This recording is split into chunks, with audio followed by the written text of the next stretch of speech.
Hello, Dynamis. Today we will talk about the approach to the alteration of consciousness. First, we have to compare between the level and content of consciousness. We will look what it is later. And we will find the focal sign or false localizing sign. Then we can differentiate whether it's diffuse encephalopathy, focal, or subcortical encephalopathy. And then what is the etiology of that deficit, whether it's structural or metabolic.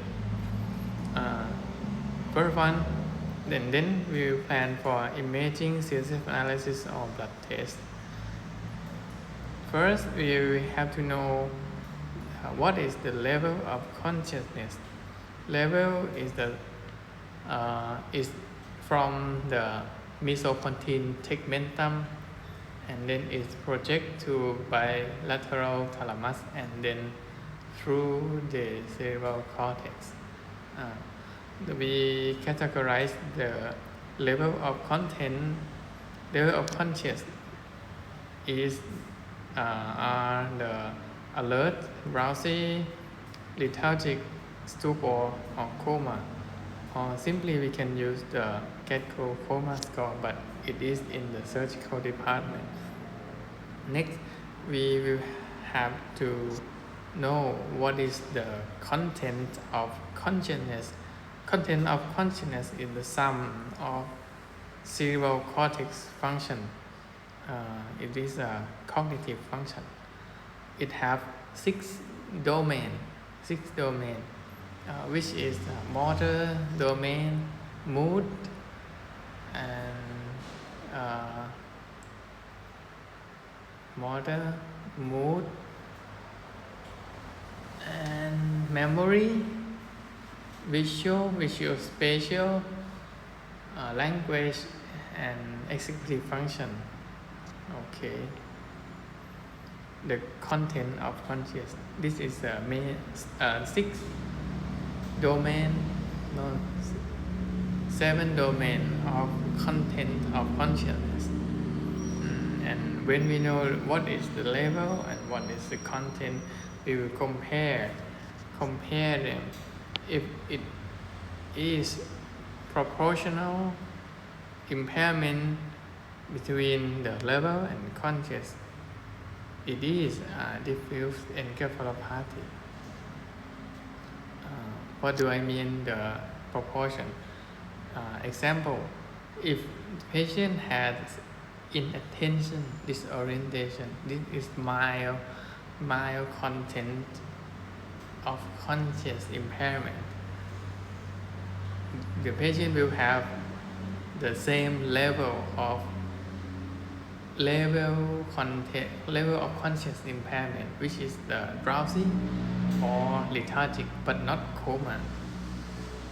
Okay, but if the patient has a hallucination or illusion, which it have to be a simple hallucination, it has not to be a complex or fantasy hallucination. For example, hallucination is like simple hallucination is like visual hallucination that saw the death, deceased relative patient, or like auditory hallucination is like hear the voice that cannot tell the detail of that voice. Okay, it has to be the same level, which means proportionally impaired. It is the diffuse encephalopathy, which can further categorize to extracranial and intracranial. The first, extracranial, it have just two etiology, which is meningitis and increased intracranial pressure. You see that these two structure have diffuse all around the brain that can be the diffuse encephalopathy. Okay. Second is the extracranial cause, which the most common cause like toxic metabolic, like hypoxia, global ischemia, and like systemic immune activation like cytokine storm. Okay. And then if it is a focal encephalopathy, it should have the out of proportion between level and content of consciousness. Let me give you an example like stroke, ischemic stroke. When patient have bronchoaphasia, he have content of consciousness that impaired, which is the language area, but he alert and he fully awake, which is the full disproportion of deficit. Okay, if out of proportion is mean the patient have a focal encephalopathy, the focal structural region, or it can be some rare systemic disease, which is like some patient have a hypoglycemia but have like one hand have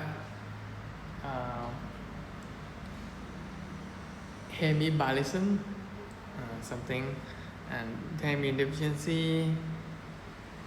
I can, okay, and then the feature of the extracranial diffuse encephalopathy is tend to be fluctuate. It means that in the morning patient have no symptom, but in the evening, in the low light time, patient will have a symptom.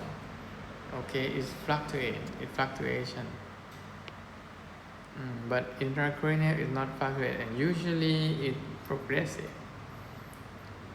For the clear picture, I have drawn the graph. The y-axis is content of conscious, the x-axis is level. In between is the like CNS infection. The patient will have the proportion impairment about the content and level.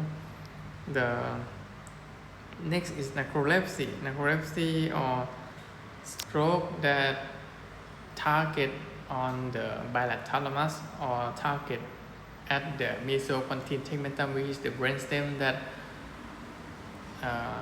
responsible to the reflex of pupillary reflex and vestibulo-ocular reflex VOR,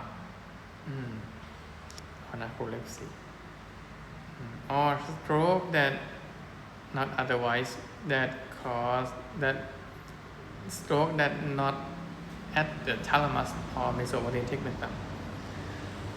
Okay, okay, friends, we finished the approach to the alteration, and another concept that I want to share is the brain reserve and co-pathology reserve pathology concept. It is like when you say acute kidney damage, or when you say chronic kidney damage, or when you say cirrhosis, is the state of disease that have acute and have the chronic phase, or acute on top or something.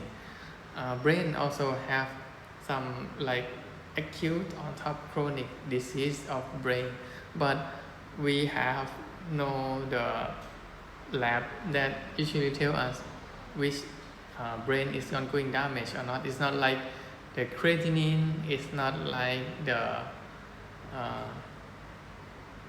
it's not like other.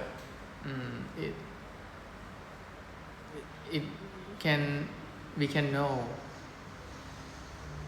when the patient already have dementia or loss of some domain of the content.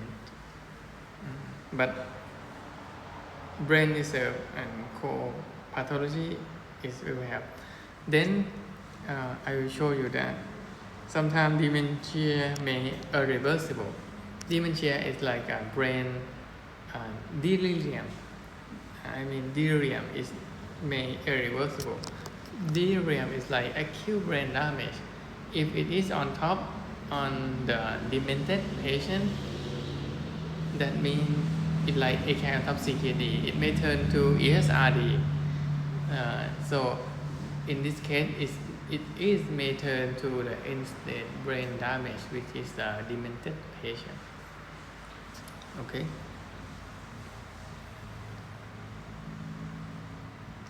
Okay, finish. Thank you.